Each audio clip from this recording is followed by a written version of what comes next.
Guys, for coming and sitting down and listening to the SwingPlex stuff. I have some things that I like to think are worthwhile sharing with you. It's a bit different. It's a different approach to golf fitness and how golf fitness really plays a key role in dispersion of the golf ball and the flight of the golf ball. Now, I'll assume that everybody here understands what I mean when I say dispersion in flight, because hopefully we're all golfers. I know there's one person that doesn't play golf, but by a show of hands, how many of you break 100?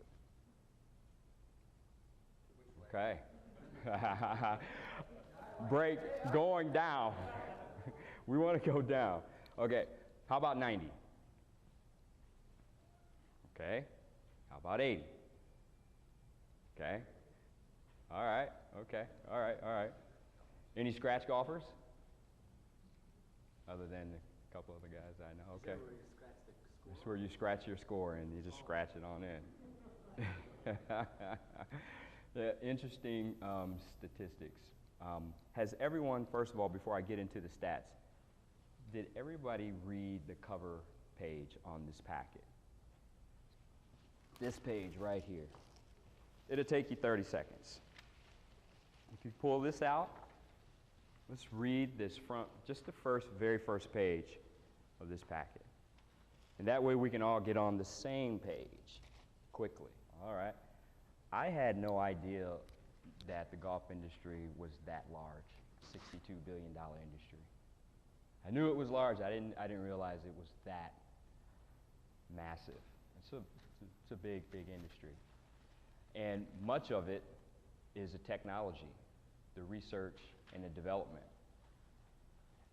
To me, the research and the development, much of it is smoke and mirrors. I was speaking with a friend today. He's a golf pro down at East Lake Country Club in Atlanta. And I was asking him, I said, Jeff, have scores really changed in the last 50 years in golf? And he said, yes, scores have changed. Anybody have an idea about how much scores have changed over the last 50 years?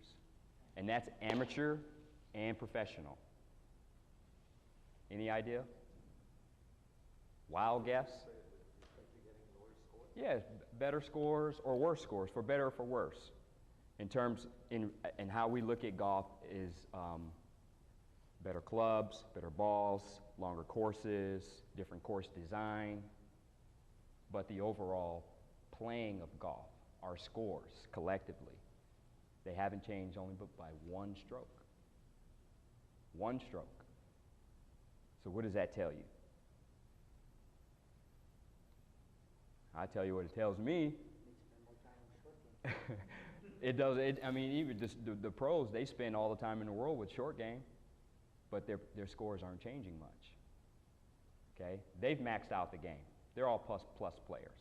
Okay, but the majority of the golf industry is represented right here in this room. There are very few people who are able to play golf at that level. Okay, the reason why I asked is how many, by a show of hands, how many people actually break 100? How many people actually break 90? We take the millions and millions of golfers in the world, we're talking less than 10%. Break 100. And I was nice on the letter by saying 90. But it's really 5%. A lot of stats show 5% people playing golf, millions and millions of people around the world, actually play well enough to break 90. 2% break 80. Okay, those are staggering numbers. But yet the industry reaps $62 billion annually. It's huge. So it tells me that there are a lot of people out there playing a lot of bad golf. And you know what? But we have fun doing it. It's a great game. We're outside. We're having fun even when we hit balls in the water and the sand. Some people don't have fun with it and break clubs. That's why I say it's a love-hate relationship. I've broken a golf club before. I have. And during that time, I've been playing golf for 10 years. 12 years really. But 10 years, I got serious with the game. And over the last 4 years, for 6 years of that 10, golf played me. Now I play golf.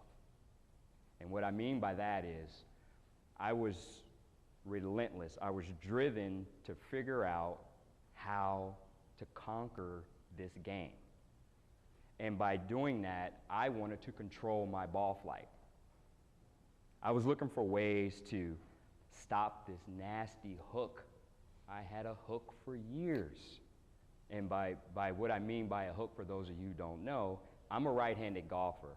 The ball starts out to the right and curves viciously, often out of bounds off the tee box to the left. That's a hook. Okay? A slice would be ball starting to the left and turning to the right, often out of bounds or in trouble. And I'm sure that there are some people in this room who know that ball flight. Okay, so we're all trying to figure out a way to control dispersion, and this is dispersion.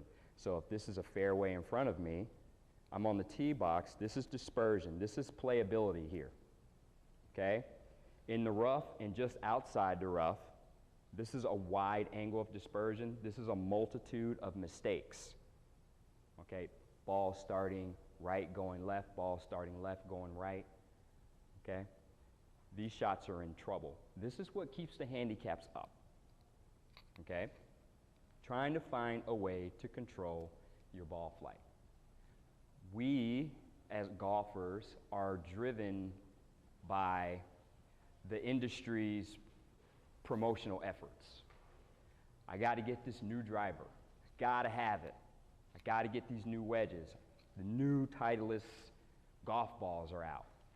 Something new every year, smoke and mirrors, year after year, drives the industry, drives those numbers up. But playing golf has not changed. It hasn't changed. You know why? Because we all have these things in common. 2 legs, 1 spine, 2 arms. Okay? This is what we play golf with our bodies. So, as I learn more and more about my body, I'm actually learning, without knowing, I'm learning how to apply it to a very specific move. Okay? And that being the golf swing. Now, I'm not here as a golf instructor. Okay? John Burns here is a golf instructor and one of my students and clients and a friend. I am here to help you learn about your body as it relates to the golf swing. The more you learn about your body, the deeper your connection to your body's ability or inabilities has a direct effect on your ball flight. Okay? So I want to introduce to you a philosophy and a concept that I've been working on for several years, and it's called the base triangle. There are several triangles that we create when we set up at address for golf. Now, I'm an interactive guy. I'm sitting on this ball right now because a chair is too still for me. I need to move all the time. So I am going to have everyone, we're going to stand up, we're going to go through some things, we're going to figure out, we're going to learn about ourselves. Your body, Wayne, is symmetrically just like mine. Anatomically, we're the same, okay? But you have very specific and unique needs that we will have to address for you and your golf swing. Everybody's golf swing is like their fingerprint, okay? Not going to swing the golf club the same. Nobody swings the golf club the same. But fundamentally, swinging from 2 legs, 1 spine, and 2 arms, and generating triangles, and understanding shapes and positions, physical posturing of your body at address, at the top of your swing, at impact, 3/4 follow through, and full finish, there are some fundamental positions that we all need to get close to. They don't have to be perfect. Okay? Now, if you can open up that packet again, there's some pictures in here that I want to discuss.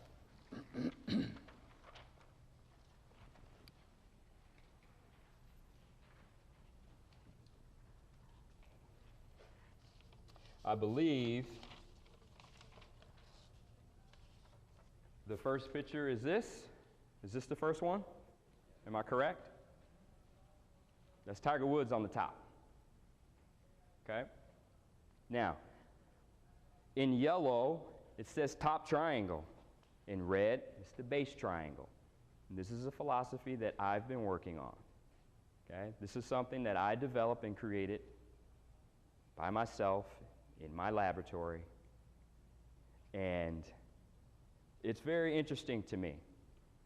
If you can imagine the top of that base triangle, there's a dot there. That dot is near his pubic bone. I refer to that area as the coccygeal space. Now, you don't have, if you want to write this stuff down, you can. You don't have to. It's very simple. Okay? It's a very complex game. But really, we make it that way. It's really simple. You have a top triangle and you have a base triangle. And that is it. That's it. Okay? Now, dynamically, the base triangle and the top triangle obviously move through time and space as we move the club away from the ball to the top and transition back down to the ball, and then through our follow-through. We are moving two triangles. Okay? Now, theoretically and traditionally, golf is taught from club position, right? If you've ever had a golf lesson, you know that you have to position that golf club in certain spots. The club has to be in a correct position in order to come back to the ball with any type of consistency. All right? But what governs the club position? What governs club position is body position. We cannot maneuver a golf club without first turning or moving your body. So we have to understand how to move our bodies. First and foremost, that's the foundation of any golf lesson. Should first be, or along with, your instruction, because club position is important. Body position, in my opinion, is as important. Okay? Because your body position will limit you, or it will give you the ability to maximize your potential as a golfer.